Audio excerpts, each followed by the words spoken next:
İçeriye İçeri. Yok içeri.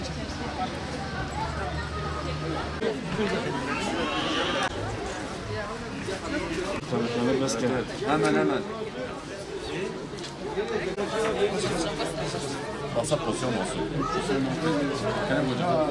Burada muhtaçların, ihtiyaç sahiplerinin yararına Doster bünyesinde Umut Kervanı olarak açmış olduğumuz kermesimiz 2 gündür büyük bir katılımla, coşkuyla devam etmektedir.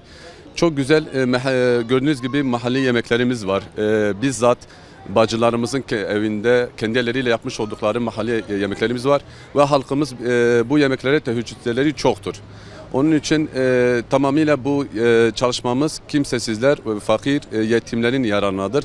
Ramazana yönelik çalışmamızdır. İnşallah bununla alakalı kermesimize bütün halkımızı davet ediyoruz. Katkılarını bekliyoruz inşallah.